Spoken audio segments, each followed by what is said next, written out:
जय हिंद साथियों, आप सभी का स्टडी विद उमराव चैनल पर हार्दिक स्वागत है, अभिनंदन है। मित्रों, आज के इस वीडियो में हम जीके एंड जीएस के नॉन स्टॉप 100 क्वेश्चन का पार्ट फर्स्ट देखने वाले हैं।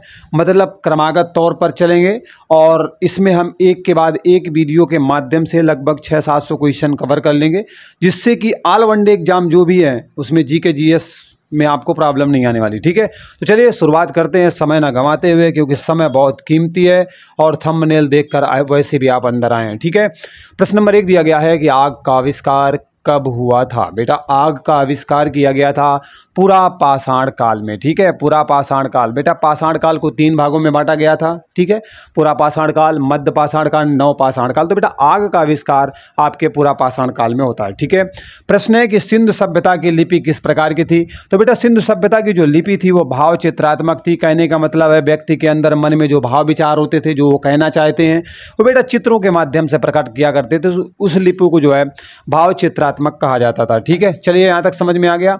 अगला प्रश्न दिया गया है कि अर्थशास्त्र का लेखक कौन है। बेटा, अर्थशास्त्र का लेखक आप अगर कौटिल्य मिले तो भी सही है, चाणक्य मिले तो भी सही है, कौटिल्य भी सही है, विश्वगुप्त। एक ही व्यक्ति के तीनों नाम हैं। ठीक है, इसलिए कोई इशू नहीं, समझ जाओगे।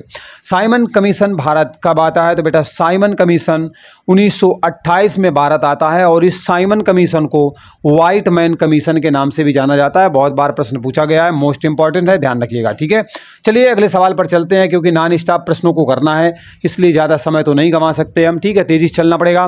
ब्रह्म समाज की स्थापना किसके द्वारा की गई थी। बेटा ब्रह्म समाज की स्थापना राजा राम मोहन राय के द्वारा की गई थी। कब की गई थी आप कमेंट करके बताइएगा।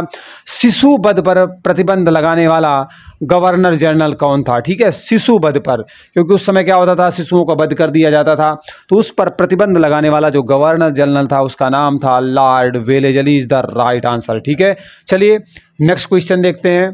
नेक्स्ट क्वेश्चन दिया गया है कि सांझ का तारा कहो या फिर भोर का तारा कहो या फिर पृथ्वी की जुड़वा बहन क्यों ना कहो। ठीक है, ये बेटा किस ग्रह को कहा जाता है। तो इसका राइट आंसर है शुक्र ग्रह को कहा जाता है, वीनस प्लैनेट को बोला जाता है। किस महाद्वीप में एक भी ज्वालामुखी नहीं है। तो एक भी ज्वालामुखी आपको बेटा ऑस्ट्रेलिया महाद्वीप में देखने को मिलेगा। यहाँ पर कोई भी ज्वालामुखी नहीं है। ज्वालामुखी में आप जानते हो कि ज्वालामुखी आपका सुषुप्त ज्वालामुखी होता है। ठीक है, शांत भी होता है, अशांत भी होता है और उनमें विस्फोट लगातार होते रहते हैं। किस घास के मैदान को अर्जेंटीना का हृदय कहा जाता है। ठीक है, अर्जेंटीना का हृदय जो है, अर्जेंटीना देश बेटा आपके दक्षिण अमेरिका के अंतर्गत आता है। ठीक है, और अर्जेंटीना का जो हृदय है वो पंपास घास के मैदानों को कहा जाता है। तो pampas is the right answer. Bharat और पाकिस्तान के बीच कौन सी रेखा है। तो भारत और पाकिस्तान के बीच में अगर हम बात करें तो यहाँ पर आपको रेड क्लिफ रेखा देखने को मिलेगी। राइट आंसर क्या है, रेड क्लिफ रेखा भारत और पाकिस्तान के बीच में है। ठीक है, अगला प्रश्न है कि नेताजी सुभाष चंद्र बोस अंतर्राष्ट्रीय हवाई अड्डा कहाँ पर स्थित है। तो बेटा कोलकाता में है। और कोलकाता कहाँ पर पड़ता है। तो बेटा पश्चिम बंगाल में पड़ता है और पश्चिम बंगाल की राजधानी भी आपकी कोलकाता है। ठीक है, ममता बनर्जी जी का जो गढ़ है वो है। बिहार का शोक किसे कहा जाता है। अगला प्रश्न है बिहार का शोक किस नदी को कहा जाता है। तो राइट आंसर है कोसी नदी को। ये इस तरीके से घूमते घूमते बहती है चारों तरफ, तो इसलिए जब पानी बहुत ज़्यादा आ जाता है, बाढ़ आती है बहुत ज़्यादा, तो आसपास के क्षेत्रों को बहुत प्रभावित करती है, इसलिए बिहार का शोक बेटा कोसी नदी को बोला जाता है। बहुत इंपॉर्टेंट है और मोस्टली परीक्षा में प्रश्न पूछे जाते हैं। ठीक है, प्रधानमंत्री जन धन योजना कब लॉन्च की गई थी। तो बेटा प्रधानमंत्री जन धन योजना 28 अगस्त 2014 को लॉन्च की गई थी। वन लाइनर फॉर्मेट में है, इसलिए मैं जल्दी जल्दी करवा रहा हूँ। ठीक है, भारतीय रिजर्व बैंक की स्थापना कब की गई थी। तो बेटा भारतीय रिजर्व बैंक, जिसे आप आरबीआई के नाम से जानते हो, रिजर्व बैंक ऑफ इंडिया के नाम से जानते हो। ठीक है, 1 अप्रैल 1935 को इसकी स्थापना की जाती है। तो राइट आंसर क्या बेटा, 1 अप्रैल 1935 इज द राइट आंसर।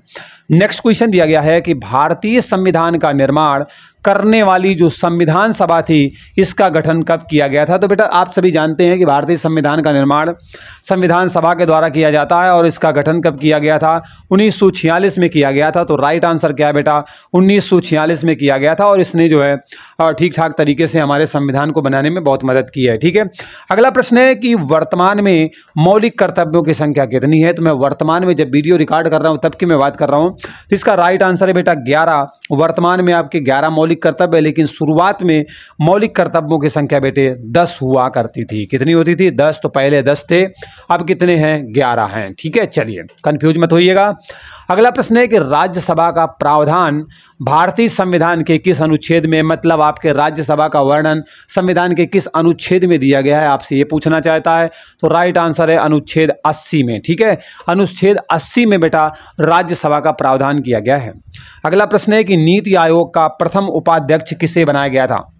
आप सभी जानते हैं कि जो योजना आयोग था उसका नाम बदल करके नीति आयोग कर दिया गया है। तो नीति आयोग का जो पहला उपाध्यक्ष है बेटा अरविंद पनगड़िया को बनाया जाता है। राइट आंसर क्या है, Arvind Panagariya is the right answer. इन्हें जो है आपके नीति आयोग का क्या बनाया जाता है, प्रथम उपाध्यक्ष बनाया जाता है। ठीक है, अगला प्रश्न है कि स्पष्ट दृष्टि की न्यूनतम दूरी कितनी होती है, मतलब किसी व्यक्ति की आंखें ठीक ठाक हैं तो न्यूनतम दूरी कितनी होती है, वो बेटा आपकी 25 सेंटीमीटर होती है। 25 centimetre is the right answer.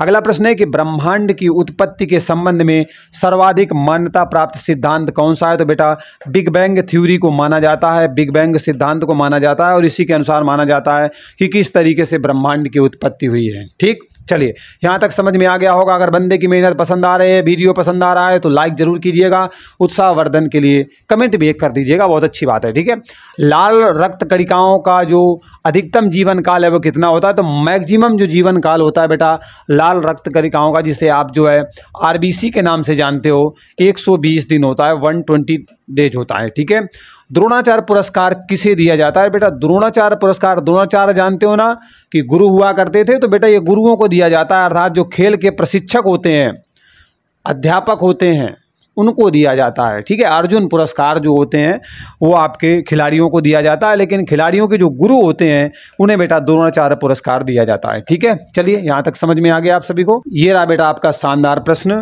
कि भारतीय राष्ट्रीय कांग्रेस के प्रथम अध्यक्ष कौन थे। तो बेटा भारतीय राष्ट्रीय कांग्रेस के पहले अध्यक्ष व्योमेश चंद्र बनर्जी को बनाया जाता है, जिन्हें शार्ट में वीसी बनर्जी के नाम से भी जाना जाता है। अगला प्रश्न है विश्व की लघु है, यहाँ पे क्या बेटा लघु है, विश्व की लघु संसद के नाम से किसे जाना जाता है। तो विश्व की लघु संसद आपके महासभा को कहा जाता है। महासभा इज द राइट आंसर। और महासभा बेटे आपके संयुक्त राष्ट्र संघ का एक पार्ट है, भाग है। ठीक, चलिए नेक्स्ट क्वेश्चन दिया गया है कि भारत कोकिला के नाम से किसे जाना जाता है। बेटा भारत कोकिला आपके जो है सरोजिनी नायडू को कहा जाता है। किसको कहा जाता है, Sarojini Naidu is the right answer. इन्हें भारत कोकिला के नाम से संबोधित किया जाता है। किस मुगल बादशाह को जिंदा पीर के नाम से जाना जाता है। तो बेटा जिंदा पीर जो है ना, जिंदा रहा तो कष्ट देता रहा, जिंदा पीर औरंगजेब को कहा जाता है। ठीक है, औरंगजेब को इसके समय में सबसे ज़्यादा हिंदू सेनापति हुआ करते थे बड़े पदों पर। ठीक है, Aurangzeb is the right answer है बेटा, मुगल बादशाह जिसे जिंदा पीर के नाम से भी जाना जाता है। नेक्स्ट क्वेश्चन दिया गया है कि सूर्य मंदिर कहाँ पर स्थित है। बेटा सूर्य मंदिर आपको कोणार्क में मिलेगा, और कोणार्क आपको कहाँ पर मिलेगा, उड़ीसा में देखने को मिलेगा। ठीक है, उड़ीसा। ठीक, तो उड़ीसा राज्य में आपको कोणार्क मंदिर देखने को मिलेगा, मतलब कोणार्क का सूर्य मंदिर मिलेगा, या कह सकते हैं सूर्य मंदिर आपको कोणार्क में मिलेगा, जैसे भी भाषा दे समझ लेना है। ठीक है, भारत में अंग्रेजों के समय पहली जनगणना किसके शासनकाल में हुई थी। तो भारत में अंग्रेजों के समय में जो पहली जनगणना थी वो बच्चा लॉर्ड मेयो के काल में हुई थी। राइट आंसर क्या है, लॉर्ड मेयो। ठीक है, जवानों हिम्मत मत हारिएगा, क्योंकि कोशिश करने वालों की कभी हार नहीं होती, और जो हार जाता है उसकी नौका कभी पार नहीं होती। स्वराज हमारा जन्मसिद्ध अधिकार है, यह नारा, यह वक्तव्य किसके द्वारा दिया गया था। तो बाल गंगाधर तिलक ने कहा था कि स्वराज हमारा जन्मसिद्ध अधिकार है और इसे हम लेकर के रहेंगे। गोदान रचना किसकी है। बेटा गोदान रचना आपके प्रेमचंद्र की है, बहुत महत्वपूर्ण रचना है और इनकी बहुत सारी रचनाएं भी हैं, गोदान है, गबन है। ठीक है, ये रचनाएं हैं जो मोस्टली आपको परीक्षा में देखने को मिलती हैं। नेक्स्ट क्वेश्चन दिया गया है कि लाइफ डिवाइन, लाइफ डिवाइन बेटा एक पुस्तक का नाम है, इसके लेखक कौन है। तो राइट आंसर है Arvind Ghosh is the right answer. Life divine Arvind Ghosh के द्वारा लिखी गई है। अगला प्रश्न है संविधान सभा का पहला अधिवेशन कहाँ पर हुआ था। संविधान सभा का पहला अधिवेशन कहाँ पर हुआ था। तो इसका राइट आंसर है दिल्ली में, दिल्ली भारत की राजधानी भी है। ठीक है, चलिए और कुछ विशेष जानकारियां हों दिल्ली के बारे में तो आप बिल्कुल बताइए कमेंट करके। अगला प्रश्न है कि भारतीय संविधान पूरी तरह से बन करके कब तैयार होता है। तो बेटा भारतीय संविधान जो पूरे तरीके से बन के तैयार होता है वो 26 नवंबर 1949 को होता है। मतलब 26 नवंबर 1949 को हमारा संविधान बन करके तैयार हो जाता है, लेकिन लागू किया जाता है बेटा 26 जनवरी 1950 को। तो अगर लागू करने की बात करेगा तो 26 जनवरी 1950 राइट आंसर होगा। अगर पूरी तरीके से बनकर कब तैयार हुआ था तो 26 नवंबर 1949 इज द राइट आंसर। मौलिक अधिकारों को निलंबन, मतलब मौलिक अधिकारों के अगर निलंबन की बात करें तो कौन आदेश दे सकता है? विशेष परिस्थितियों में बेटा मौलिक अधिकारों का निलंबन होता है तो भारत के राष्ट्रपति के पास ये पावर है कि अगर आपात स्थिति आ गई है तो मौलिक अधिकारों का निलंबन कर सकते हैं। ठीक है, क्योंकि देश होगा तब तो आप होंगे, अधिकार होंगे, देश ही नहीं होगा तो आप के अधिकार कहाँ होंगे। ठीक है, इसलिए राष्ट्रपति के पास ये पावर है। अगला प्रश्न है कि राज्यसभा के सदस्यों का कार्यकाल कितने वर्ष का होता है? बेटा राज्यसभा के जो सदस्य होते हैं उनका कार्यकाल 6 साल का होता है, लेकिन अगर हम बात करें प्रत्येक 2 वर्ष में इसके 1/3 सदस्य क्या होते हैं? रिटायर होते रहते हैं और उनकी जगह में नए जो है चुन करके आते रहते हैं। ठीक है, अगला प्रश्न है कि भारत में किस प्रकार की न्याय प्रणाली को अपनाया? तो बेटा भारत ने ना सीधी सी बात है स्वतंत्र न्याय प्रणाली को अपनाया हुआ है। स्वतंत्र है न्याय प्रणाली हमारी जो है, स्वतंत्र है, स्वतंत्र न्याय प्रणाली को द्वारा, मतलब न्याय प्रणाली को भारत के द्वारा अपनाया गया है। ठीक है, अगला प्रश्न है कि ऋग्वेद में कितने मंडल है? तो ऋग्वेद में अगर हम मंडल की बात करें तो राइट आंसर है 10 है, क्योंकि 10वें मंडल में बेटा पुरुष सूक्त का वर्णन किया गया है जिसमें आपके 4 वर्ण ब्राह्मण क्षत्रिय वैश्य शूद्र के बारे में बताया गया है। 1028 सूक्त हैं, 10,462 ऋचाएं हैं, लेकिन आपसे मंडल पूछा गया इसलिए राइट आंसर है 10। सबसे पुराना वेद भी आपका ऋग्वेद है। मेगास्थनीज किसके राज दरबार में आए थे? तो मेगास्थनीज बेटा आपको जो है चंद्रगुप्त मौर्य के दरबार में देखने को मिलेगा। और मौर्य वंश का संस्थापक कौन था? चंद्रगुप्त मौर्य होते हैं। इनके जो है कर्नाटक के श्रवणबेलगोला नामक स्थान पर उपवास के दौरान इनकी मृत्यु हो जाती है। अगला प्रश्न है इस्लाम धर्म के संस्थापक हजरत मोहम्मद साहब का जन्म कब और कहाँ हुआ था? आपसे समय भी जानना चाहता है, स्थान भी जानना चाहता है। तो अगर कब की बात करेगा तो 570 ईस्वी में जन्म होता है। ठीक है, हजरत मोहम्मद साहब का, और कहाँ पे होता है? मक्का में होता है, और मक्का से मदीना की यात्रा आप जानते हो। ठीक है, अगला प्रश्न है कि चौसा का युद्ध कब और किसके किसके बीच में लड़ा गया था? तो बेटा चौसा के युद्ध की बात कर रहा है, कब लड़ा गया? तो इसका राइट आंसर है 1539 ईस्वी में लड़ा जाता है। आमने सामने कौन होता है? तो एक तरफ शेर खान होता है और दूसरी तरफ हुमायूं होता है। शेर खान मतलब शेरशाह सूरी। ठीक है, एक तरफ शेरशाह सूरी होता है, शेर खान जिसे नाम से बोला जाता था, और दूसरी तरफ हुमायूं होता है। इसमें शेर खान जीत जाता है, हुमायूं हार जाता है। ठीक, चलिए यहाँ तक समझ में आया बेटा। अगले प्रश्न पर चलते हैं। अगला सवाल है कि दास प्रथा का अंत कब हुआ था? बेटा दास प्रथा का अंत होता है 1526 इज द राइट आंसर। ठीक है, 1526 में दास प्रथा का अंत कर दिया जाता है।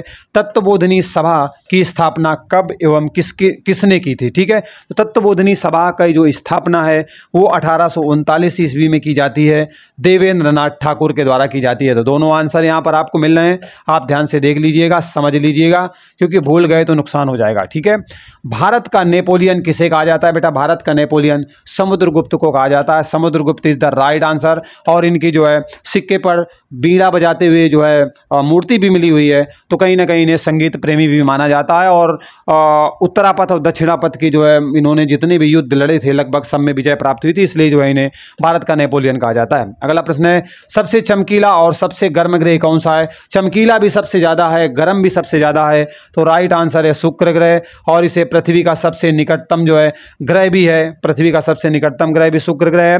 पृथ्वी की जुड़ावा बहन भी बोलते हैं, भोर का तारा भी बोलते हैं, सांझ का तारा भी बोलते हैं।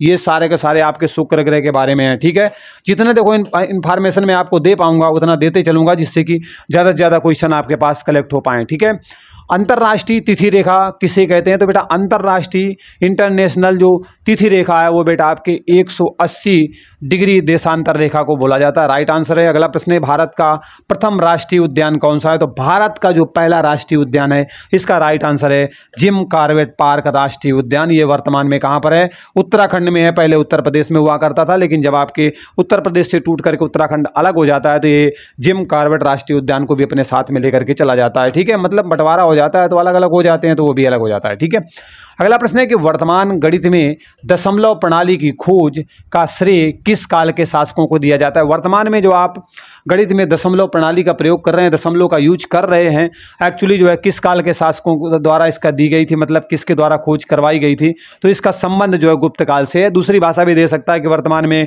गणित में दशमलव प्रणाली की खोज का श्रेय किस काल के शासकों का है, या संबंध जो है किस काल से है? तो आप आंसर गुप्त काल करिएगा। ठीक है, चलिए अगला प्रश्न है कि मुगलों के द्वारा का मनाया जाने वाला जो नवरोज उत्सव है, ठीक है, ये कहाँ से लिया था मुगलों ने? तो बेटा ये पारसियों से लिया था। किसने? मुगलों ने। कौन सा उत्सव है? नाम नवरोज उत्सव, ठीक है। अगला प्रश्न है, आधुनिक युग का मनु किसे कहा जाता है? बेटा आधुनिक युग का मनु भीमराव अंबेडकर को कहा जाता है, डॉक्टर भीमराव अंबेडकर को। और इन्होंने संविधान निर्माण में बहुत काम किया है, इसलिए संविधान के पिताजी भी हैं, ठीक है। अगला प्रश्न है कि भारतीय संविधान में मूल अधिकार को हम लोगों ने कहाँ से लिया हुआ है? इसका राइट आंसर है अमेरिका के संविधान से। जो मूल अधिकार है उनको हमने अपने भारतीय संविधान में लिया हुआ है, इंक्लूड किया हुआ है, ठीक है। चलिए अगला प्रश्न है कि भारत में किस प्रकार की नागरिकता का प्रावधान है? तो बेटा भारत में एकल नागरिकता का प्रावधान है, मतलब आपको एक देश की नागरिकता मिलने वाली है, किसी प्रॉपर राज्य की नागरिकता नहीं मिलने वाली। अमेरिका में राज्य की नागरिकता अलग होती है और केंद्र की नागरिकता अलग होती है। 42वां संविधान संशोधन कब किया गया था? तो कब किया गया था? तो 1976 में किया गया था, और इसे बेटा मिनी कॉन्स्टिट्यूशन के नाम से जाना जाता है। बहुत इंपॉर्टेंट है, मिनी कॉन्स्टिट्यूशन के नाम से आपके 42वें संविधान संशोधन 1976 को बोला जाता है, याद रखिएगा, अक्सर प्रश्न परीक्षा में मिलता है, ठीक है। अगला प्रश्न दिया गया है कि भारत का उपराष्ट्रपति किसका पदेन सभापति होता है? तो बेटा पदेन सभापति होता है, तो पदेन सभापति जो उपराष्ट्रपति है वो राज्यसभा का होता है, ठीक है। Rajya Sabha is the right answer. अगला प्रश्न है, मसालों का बगीचा बेटा किस राज्य को कहा जाता है? तो मसालों का बगीचा आपके केरल राज्य को बोला जाता है, Kerala is the right answer, ठीक है। चलिए नेक्स्ट क्वेश्चन पर चलते हैं।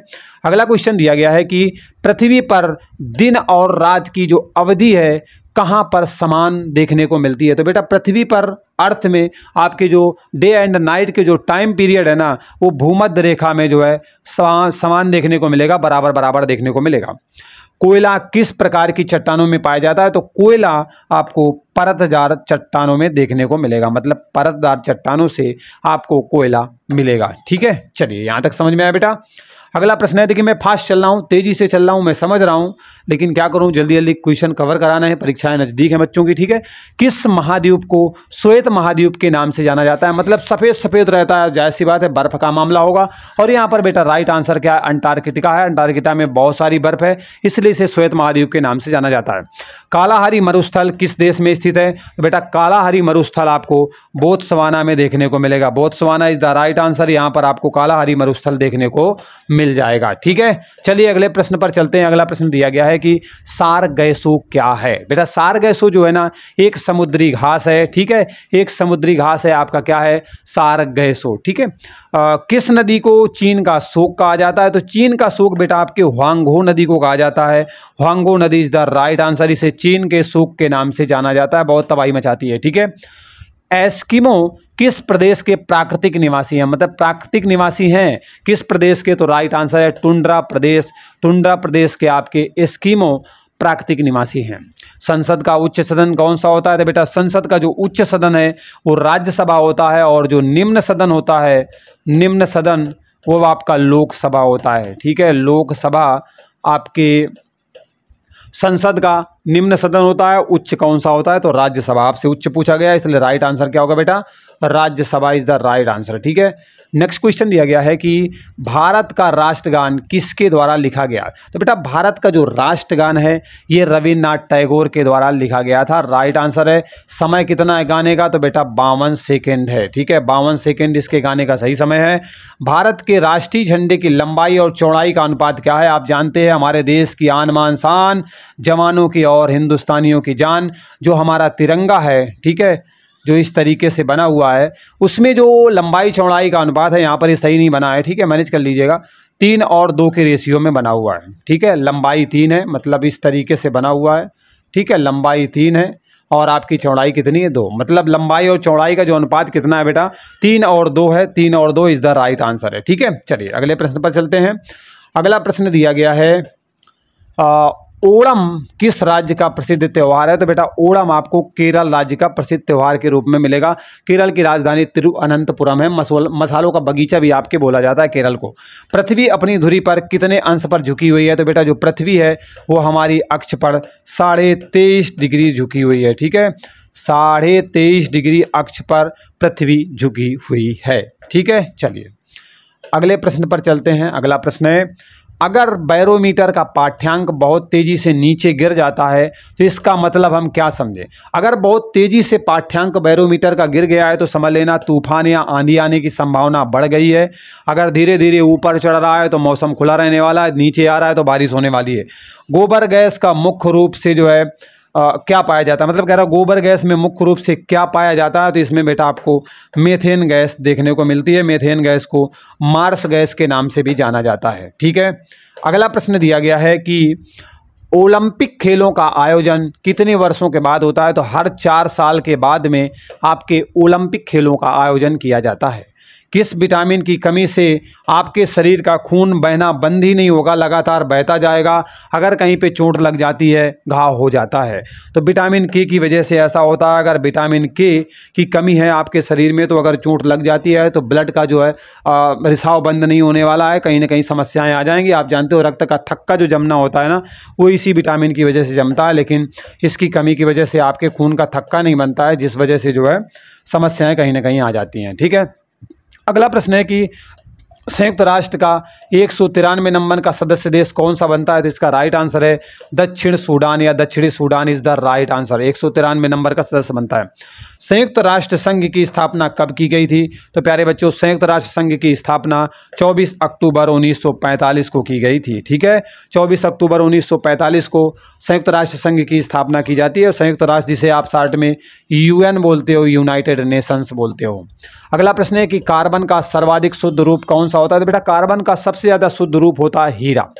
हीरा इज द राइट आंसर। ये कार्बन का सर्वाधिक शुद्ध रूप है, बहुत पूछा जाता है। शक संवत, ठीक है, शक संवत राष्ट्रीय पंचांग के रूप में कब अपनाया गया था? तो बेटा शक संवत को राष्ट्रीय पंचांग के रूप में 22 मार्च 1957 को स्वीकार किया गया था। बहुत महत्वपूर्ण प्रश्न है, ध्यान रखिएगा। ठीक है, हालांकि प्रश्न सारे आपके महत्वपूर्ण हैं क्योंकि चुन चुन करके मैं प्रश्न लेकर के आया हूं। गौतम बुद्ध की मृत्यु किस स्थान पर हुई थी? बेटा गौतम बुद्ध की मृत्यु कुशीनगर में हुई थी। कहां पर हुई थी? कुशीनगर में हुई थी। ठीक है, चलिए अगला प्रश्न है कि भारत में मेट्रोमैन के नाम से किसे जाना जाता है? तो बेटा भारत में मेट्रोमैन श्रीधरन को बोला जाता है। तो Sreedharan is the right answer, इन्हें भारत का मेट्रोमैन बोला जाता है। ठीक है, नेक्स्ट क्वेश्चन दिया गया है कि भारत का एकमात्र सक्रिय ज्वालामुखी आपको कहां पर मिलेगा? भारत का एकमात्र सक्रिय ज्वालामुखी है वो आपको बैरन द्वीप में मिलेगा। और बैरन द्वीप कहां मिलेगा? अंडमान निकोबार द्वीप समूह में देखने को मिलेगा। ठीक है, अगला प्रश्न है कि चिपको आंदोलन का संबंध किससे है? तो बेटा चिपको आंदोलन का संबंध सुंदरलाल बहुगुणा से है। तो Sunderlal Bahuguna is the right answer, इनका संबंध चिपको आंदोलन से है। ठीक है, अगला प्रश्न है कि पंजाब केसरी के नाम से किसको जाना जाता है? बेटा पंजाब केसरी आपके लाला लाजपत राय को बोला जाता है। लाला लाजपत राय का जो अन्य नाम है, उपनाम क्या है? पंजाब केसरी है। पीलिया मानव शरीर के किस अंगों को प्रभावित करता है? तो बेटा ये आपके लीवर को प्रभावित करता है, जिसे आप यकृत भी बोलते हो, इंग्लिश में लीवर भी बोलते हो। ठीक है, तो बेटा जो आपका लीवर होता है, यकृत होता है, पीलिया रोग इसको प्रभावित करता है। ठीक, चलिए यहां तक समझ में आ गया। अगले प्रश्न पर विजिट करते हैं। अगला प्रश्न है कि दिल्ली चलो का नारा किसके द्वारा दिया गया? बेटा जो दिल्ली चलो का नारा है ना, वो हमारे सुभाष चंद्र बोस जी के द्वारा दिया गया था। राइट आंसर क्या है? सुभाष चंद्र बोस, इनके द्वारा दिल्ली चलो का नारा दिया गया था। सूर्य के प्रकाश से हमें कौन सा विटामिन मिलता है? तो बेटा विटामिन डी आपको सूर्य के प्रकाश से मिलता है। ठीक, इसलिए थोड़ा बहुत धूप लेना भी बहुत जरूरी है क्योंकि प्राकृतिक स्रोत है। शरीर में सूखा रोग जो रिकेट्स जिसे बोलते हो उससे बच जाओगे और भी समस्याओं से बच जाओगे। ठीक है, अगला प्रश्न है कि राष्ट्रीय डेयरी अनुसंधान संस्थान कहाँ पर स्थित है? राष्ट्रीय स्तर का जो डेयरी अनुसंधान संस्थान है करनाल में मिलेगा। और करनाल बेटा आपको हरियाणा में मिलेगा। ठीक है, करनाल जो है यहाँ पर आपको राष्ट्रीय डेयरी अनुसंधान संस्थान मिलेगा, हरियाणा में है। हरियाणा की राजधानी क्या है? फटाक से कमेंट करके बताओ। पेनाल्टी कार्नर, ठीक है, पेनाल्टी कार्नर का संबंध किस खेल से है? तो इसका राइट आंसर है हॉकी से है। ठीक है, पेनाल्टी कार्नर का संबंध बेटा हॉकी से है। और भारत का राष्ट्रीय खेल भी हमारा क्या है? हॉकी है। वो एक अलग बात है, लोग क्रिकेट के दीवाने ज़्यादा हैं। अगला प्रश्न है कि डूरंड कप का संबंध किस खेल से है? तो बेटा डूरंड कप का संबंध फुटबॉल से है। ठीक है, फुटबॉल। ओके, चलिए अगला प्रश्न है कि किस संविधान संशोधन के द्वारा मौलिक कर्तव्य को भारतीय संविधान में जोड़ा जाता है? तो जब 42 नंबर का संविधान संशोधन होता है 1976 में होता है। 42वें संविधान संशोधन को बेटा मिनी कॉन्स्टिट्यूशन के नाम से भी जाना जाता है। ठीक है, धर्मनिरपेक्ष शब्द जैसे आपके जो है संविधान में मतलब संविधान की प्रस्तावना में भी ऐड किए जाते हैं। तो अगर बात कर रहा है कि मौलिक कर्तव्य को भारतीय संविधान में कब ऐड किया गया, तो 42वें संविधान संशोधन 1976 में ऐड किया गया था। ठीक, चलिए अगला प्रश्न दिया गया है कि भारतीय फिल्म क्षेत्र में दिए जाने वाला सर्वोच्च पुरस्कार कौन है? तो बेटा भारतीय फिल्म क्षेत्र में दिए जाने वाला सर्वोच्च पुरस्कार दादा साहेब फाल्के पुरस्कार है। तो दादा साहेब फाल्के पुरस्कार इज द राइट आंसर। अगला प्रश्न है कि कंप्यूटर का पिता किसे बोला जाता है? तो बेटा कंप्यूटर के जो फादर है ना, फादर ऑफ कंप्यूटर हैं, वो चार्ल्स बैबेज को कहा जाता है। राइट आंसर क्या है? Charles Babbage. ठीक है, चलिए नेक्स्ट क्वेश्चन देखते हैं। अगला प्रश्न दिया गया है कि घेंगा रोग किस तत्व की कमी के कारण होता है? बेटा जब आपके शरीर में आयोडीन की कमी हो जाएगी उसके बाद क्या होगा? घेंगा रोग देखने को मिलेगा। गले में बड़े सही से फूल जाता है, सूजन से हो जाती है, गलकंठ रोग भी इसे बोलते हैं। ठीक है, गलकंठ रोग भी बोलते हैं, आयोडीन की कमी से होता है। भारत में सूर्य सबसे पहले किस राज्य में देखने को मिलता है? तो सबसे पहले भारत में सूर्य आपको अरुणाचल प्रदेश में मिलेगा। Arunachal Pradesh is the right answer. Arunachal Pradesh की राजधानी क्या है? ये मेरे प्यारे बच्चे कमेंट करके बताएंगे क्योंकि बेसिक सा क्वेश्चन है। ठीक है, चलिए नेक्स्ट क्वेश्चन पर विजिट करते हैं। अगला प्रश्न है कि पृथ्वी पर उत्तरी गोलार्ध में सबसे बड़ा दिन कब होता है? पृथ्वी पर उत्तरी गोलार्ध में सबसे बड़ा दिन कब होता है? तो 21 June is the right answer. 21 जून को उत्तरी गोलार्ध में सबसे बड़ा दिन होता है। कांसा जो है आपका किससे मिलकर के बनता है? तो बेटा कांसा ना कापर को मिलाते हैं और टिन को मिलाते हैं। कापर मतलब तांबा, तांबा और टिन को मिलाने के बाद आपके कांसा का निर्माण होता है। ठीक है, बहुत पूछा जाता है, ध्यान रखिएगा। अगला प्रश्न है मछली किसकी सहायता से, साथ में है मछली किसकी सहायता से सांस लेती है? तो मछली हम लोग फेफड़े की मदद से सांस लेते हैं। ठीक है, और मछली क्या करती है? गलफड़ों की वजह से सांस लेती है। तो राइट आंसर क्या है? गलफड़ा। ठीक, पनामा नहर की बात करें तो किन दो महासागरों को जोड़ने का काम करती है? तो बेटा जो पनामा नहर है ना, ये आपके प्रशांत महासागर को और अटलांटिक महासागर को जोड़ने का काम करती है। तो अटलांटिक महासागर और प्रशांत महासागर को जोड़ने का काम पनामा नहर करती है। ठीक है, चलिए यहाँ तक बेटा समझ में आ गया। अगला प्रश्न आपके सामने दिया गया है कि भारत का सर्वोच्च नागरिक सम्मान कौन सा है? बेटा भारत का जो सर्वोच्च नागरिक सम्मान है इसका राइट आंसर है भारत रत्न। और भारत रत्न आपका जो है एक वर्ष में अधिकतम 3 लोगों को दिया जा सकता है। अगला प्रश्न है कि मानव शरीर की सबसे बड़ी ग्रंथि कौन सी है? सबसे बड़ी ग्रंथि की बात कर रहा है तो इसका राइट आंसर है यकृत या लीवर। तो यकृत या लीवर आपका जो है क्या है, जिसमें बेटा पीलिया रोग हो जाता है ना, पीलिया रोग किस अंग को प्रभावित करता है? तो आपके यकृत लीवर को करता है। और यकृत लीवर आपकी सबसे बड़ी ग्रंथि है मानव शरीर की, ध्यान रखिएगा। ठीक है, ग्रंथि है। ओके, चलिए अगला प्रश्न है रतौंधी रोग किस विटामिन की कमी से होता है? जब बेटा आपको विटामिन ए की कमी हो जाएगी तो रतौंधी हो जाएगा, मतलब शाम के समय आपको दिखाई नहीं देने वाला है ना, दिक्कतें होंगी देखने में। और खूब सारी गाजर वगैरह खाते रहो, समझ लेना सब ठीक ठाक हो जाने वाला है। तो विटामिन ए का अच्छा खासा स्रोत आपका गाजर होता है। विटामिन ए की कमी से रतौंधी रोग होता है। ठीक है, होपमैन कप का संबंध जो है किस खेल से है? तो इसका राइट आंसर है टेनिस से। टेनिस से संबंधित है आपका होपमैन कप। ठीक है, मैं जल्दी जल्दी बता रहा हूँ इसलिए कुछ बातें मतलब कुछ शब्द हिल जाते होंगे, मैनेज कर लेना जवानों के तरीके। अशोक चक्र में ओके, हाँ ठीक है, ये प्रश्न है अशोक चक्र में तीलियों की संख्या कितनी होती है? तो इसका राइट आंसर है 24। 24 is the right answer. Ashok चक्र में बेटा आपको 24 तीलियां देखने को मिलेंगी। नेत्रदान में नेत्र का कौन सा भाग दे दिया जाता है? तो इसका राइट आंसर है कार्निया दिया जाता है। ठीक है, नेत्रदान में बेटा कार्निया डोनेट कर दिया जाता है, दान कर दिया जाता है। ठीक, चलिए यहाँ तक समझ में आ गया, कोई डाउट नहीं होगा। आपके 100 प्रश्न फटाफट जो है तेजी के साथ समाप्त हो चुके हैं। आपसे विनम्र आग्रह है, समय न बर्बाद करते हुए प्लीज लाइक जरूर कीजिएगा, उत्साह वर्धन के लिए शेयर जरूर कीजिएगा, हमारे परिवार को लोगों तक पहुंचाने के लिए सब्सक्राइब कीजिएगा अगर पहली बार आप चैनल पे आए हैं, हमारे परिवार की संख्या को बढ़ाने के लिए, और अपने सुझाव देने के लिए एक प्यारा सा कमेंट जरूर कीजिएगा। ठीक है, मैं आशा करता हूँ सारे प्रश्न आपको समझ में आ गए होंगे। अगर फिर भी किसी प्रकार का डाउट है तो आप वीडियो को 1-2 बार रिवाइंड करके देख लीजिएगा, सारे प्रश्न कंप्लीट हो जाएंगे। इसी तरीके से 4-5 वीडियो के माध्यम से हम 600-700 क्वेश्चंस को कवर कर लेंगे, जिससे कि लगभग ठीक ठाक पोजीशन में हम जीके में होंगे। ठीक है, चलिए मिलते हैं अगले वीडियो में। बाय बाय, टेक केयर, जय हिंद।